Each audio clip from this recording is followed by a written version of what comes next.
નમસ્કાર, આપનું હાર્દિક સ્વાગત છે એજ્યુકેશન ગુજરાત ચેનલમાં. આજે આપણે ધોરણ 7માના ગુજરાતી વિષયનો 17મો પાઠ સફળ યાત્રા. આ એક પ્રસંગ કાવ્ય પ્રકારનો પાઠ છે.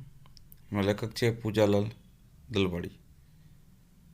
આ કવિતાના સ્વાધ્યાયપોથીનું સંપૂર્ણ સોલ્યુશન વિડીયો માધ્યમ શીખવાનું છે. ચેનલ પર નવા આવે ચેનલ સબસ્ક્રાઈબ કરો, વિડીયો ગમે લાઈક શેર કરજો.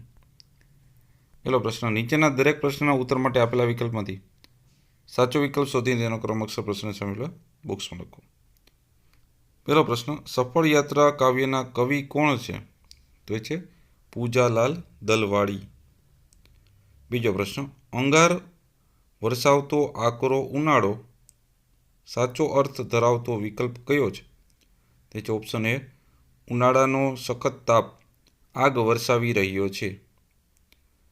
ત્રીજો પ્રશ્ન, અમી જળે આવી ખર ઊભો થયો સાચો અર્થ વિકલ્પ ધરાવતો કયો છે? તેમાં છે પેલો એ, મીઠા જળથી ગધેડામાં શક્તિ આવી અને તે ઊભો થઈ ગયો. ચોથો પ્રશ્ન, નેત્ર જળે નવડાવીશું પ્રભુ રામેશ્વર સાચો અર્થ ધરાવતો વિકલ્પ કયો છે? તો છે આંખોના આંસુઓથી પ્રભુ રામેશ્વરનો અભિષેક કરીશ. પાંચમો પ્રશ્ન, સફળ યાત્રા કાવ્યમાં શેની શિખામણ મળે છે? તે છે ઓપ્શન સી, સેવા અને કરુણાથી મોટો કોઈ ધર્મ નથી. છઠ્ઠો પ્રશ્ન, યાત્રિકોના મતે ગધેડાને ગંગાજળ પાનાર વ્યક્તિ કેમ મૂર્ખ છે? જવાબ છે ઓપ્શન ડી, રામેશ્વર મંદિર પર ચડાવવાનું ગંગાજળ ગધેડાને પીવડાવી દીધું એટલે. પ્રશ્ન નંબર બીજો, યોગ્ય શબ્દ મૂકી ખાલી જગ્યા પૂરો. પહેલી ખાલી જગ્યા, સફળ યાત્રા એક પ્રસંગ કાવ્ય છે. બીજી ખાલી જગ્યા, કાશીધામના દર્શન કરી બધા રામેશ્વર તરફ ચાલ્યા. ત્રીજી ખાલી જગ્યા, સંઘ હરિનામનો જય જયકાર કરી આગળ ચાલ્યો જાય છે. ચોથી, ગધેડો આંખથી આશીષ આપી ચાલ્યો ગયો. પ્રશ્ન નંબર 3, નીચે આપેલા વિધાનો ખરા છે કે ખોટા તે જણાવો. પેલું વિધાન, યાત્રિક સંઘ યમુના જળ લઈને રામેશ્વર જાય છે, વિધાન ખોટું છે. બીજું, સંઘને તપેલી ધૂળમાં તરસથી તડફડતો ગરદર્પ દેખાય છે, વિધાન સાચું છે. ત્રીજું, ગધેડાની હાલત જોઈ યાત્રાળુનું મન પીગળી ગયું, વિધાન ખોટું છે. ચોથું, સફળ યાત્રા કાવ્ય આપણને માનવતાના પાઠ શીખવાડે છે, વિધાન સાચું છે. ચોથો પ્રશ્ન, નીચેના પ્રશ્નના ઉત્તર એક વાક્યમાં લખો. પહેલો પ્રશ્ન, યાત્રાળુઓ ગંગાજળ ચડાવવા ક્યાં જાય છે? જવાબ છે યાત્રાળુઓ ગંગાજળ ચડાવવા રામેશ્વર જાય છે. બીજો પ્રશ્ન, સંઘને તપેલી ધૂળ પર કોણ દેખાય છે? જવાબ છે સંઘને તપેલી ધૂળ પર તરફડતો ગધર દેખાય છે. ત્રીજો પ્રશ્ન, ગધેડાની હાલત જોઈ યાત્રીઓ શું બોલ્યા? જવાબ છે ગધેડાની હાલત જોઈ યાત્રીઓ કરુણાથી હરિહરિ બોલ્યા. ચોથો પ્રશ્ન, તડફડતા ગધેડાને જોઈ કોણ ઊભું રહ્યું? જવાબ છે તડફડતા ગધેડાને જોઈ દયાભાવથી દુઃખી થયેલો એક સજ્જન માણસ ઊભો રહ્યો. પાંચમો પ્રશ્ન, ગધેડો કેમ ઊભો થઈ શક્યો? જવાબ છે સજ્જન વ્યક્તિ દ્વારા પાણી મળતા જાણે આયુષ્ય અને શક્તિ મળ્યા, તેથી ગધેડો ઊભો થઈ શક્યો. છઠ્ઠો પ્રશ્ન, ગધર્ભના પ્રાણદાતા અન્ય યાત્રાળુઓને શો જવાબ આપે છે? તો ગધર્ભનો પ્રાણદાતા અન્ય યાત્રાનો જવાબ આપે છે કે હું પ્રભુ રામેશ્વરને નેત્ર જળે નવડાવીશ. પ્રશ્ન નંબર 7, કાવ્ય પંક્તિઓ પૂર્ણ કરો. પેલી છે, અંગાર વરસાવતો આકરો ઉનાળો ધૂળ ધક ધક કરે ધરા કાઢે જાડો હરિનામ ઘોષ સાથે સંઘ ચાલ્યો જાય ત્યાં ધકતી ધૂળમાં કો ગધર્ભ દેખાય.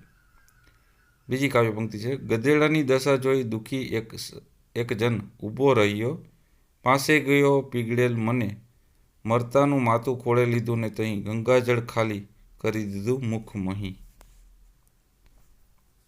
પ્રશ્ન નંબર 8, નીચેના પ્રશ્નોના માગ્યા મુજબ ઉત્તર આપો. પહેલું, કાવ્યને આધારે નજીકનો અર્થ ધારો, એની પર સર્કલ કરવાનું છે. પહેલું, અંગાર એટલે કે અગ્નિ, પથ એટલે રસ્તો, આશીષ એટલે આશીર્વાદ, અફળ એટલે નિષ્ફળ, ઠેકડી એટલે મસ્કરી, જળ એટલે પાણી, આય એટલે શક્તિ. એમાં બીજો પ્રશ્ન છે, કૌંસમાં આપેલા શબ્દના અર્થ શબ્દકોશમાં જાણો અને ખાલી જગ્યા પૂરો. પેલું, સમ્રાટ અશોક અને કલિંગ વચ્ચે પ્રચંડ યુદ્ધ ખેલાયું હતું, જેમાં યુદ્ધના શસ્ત્રોનો નાદ અતિ ભયાનક હતો. બીજું, રામના વનવાસના સમાચાર સાંભળી નાનો ભાઈ ભરત અસહ્ય વેદના અનુભવે છે. ત્રીજી ખાલી ગયા, નાનકડી છોકરી પોતાના બળથી વાછરડાને મોતના મુખમાંથી બચાવે છે. ચોથું, રાજાના દરબારમાં છગજુ કાકા અરજી લઈને જાય છે, પરંતુ સર્વે પ્રધાનો અરજી વાંચવામાં નિષ્ફળ જાય છે. પાંચમી ખાલી ગયા, સૈનિકો પોતાના પરિવાર ત્યાગીને સરહદ પર રાત દિવસ દેશની રક્ષા કરે છે. ત્રીજો પ્રશ્ન, ઉદાહરણ મુજબ બીજી જીવસૃષ્ટિ વિશેના સેવા સૂત્રો બનાવો. તો પ્રાણીઓ બચાવો, પૃથ્વી બચાવો. ખોવાઈ પશુ સંતુલન, જોખમાય પૃથ્વી સંતુલન. ચોથો પ્રશ્ન, નીચે આપેલા વર્ણોમાંથી શબ્દ શોધી અર્થપૂર્ણ વાક્ય બનાવો. તો પેલું વાક્ય બનશે, ગાંધીનગર ગુજરાતની રાજધાની છે. બીજું થશે, મને ચિત્ર દોરવા ગમે છે. ત્રીજું, ગંગા નદી છે. ચોથું, તિરંગામાં 3 રંગો હોય છે. પાંચમું, પુલ તોડવાની મનાઈ છે. છઠ્ઠું, કર ભલા હોગા ભલા. પાંચમો પ્રશ્ન, જરૂરી શબ્દો ઉમેરીને અધૂરા સંવાદ પૂરા કરવાનો છે અને વર્ગમાં અભિનય સહિત કરવાનું છે. તો અહીંયા તમને જે ઉપર યાત્રી 1, યાત્રી 2, યાત્રાળુ, સજ્જન યાત્રીને વાર્તાલાપ છે.